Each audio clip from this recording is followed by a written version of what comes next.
Taigi nusprendžiau ir aš pirmiausia apšildinti garažą. Patys populiariausi šildymo būdai turbūt būtų pečius, dujinis šildymas, infraredinis šildymas. Kiek plačiau apie pečių. Pečius gali būti įvairūs. Ir toks, ir toks. Gal greičiau buržuika, ne pečius. Visiems jiem reikalingi vamzdžiai. Kuo ilgesnis vamzdis, tuo geriau, daugiau šilumos atiduoda į patalpą. Šitoks būtų idealus variantas. Pečiui reikalingos malkos. Arba tiksliau tariant kuras, kurį žiemos metu tempti iš miško kažkaip labai nesinorėtų. Reikia jas skaldyti, reikia kažkur jas laikyti.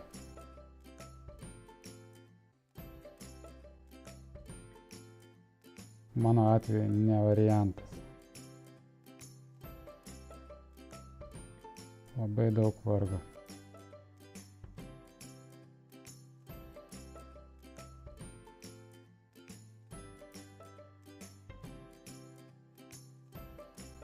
Dujinis šildymas. Pagal kainą turbūt pats pigiausias variantas.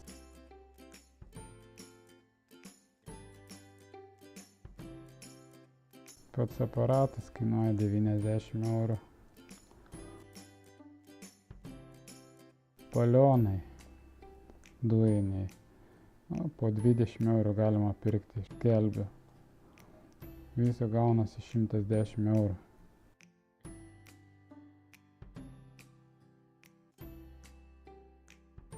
Dujinis šildymas blogai, nes sudegina visą deguonį. Iš patalpos ją reikia pastoviai vėdinti. Netekus deguonies dažniausiai būna antriniai padariniai. Mieguistumas, apatija, dusulys prasideda. Ir visos kitos bėdos, kurios pasireiškia nesant deguonim.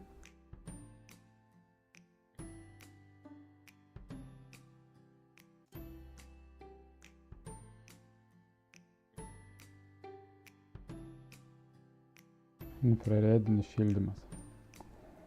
Infraredinis šildymas turbūt vienas iš labiausiai efektyviausių,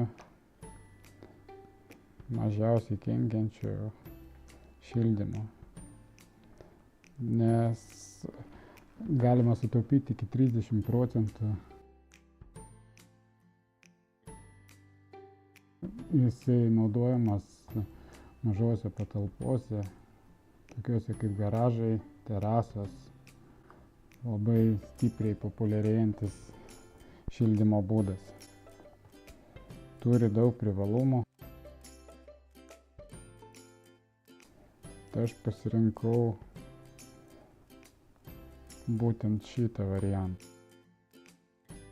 Infraredinės lempos kainos svyruoja nuo 140–100 eurų iki 200–300 eurų.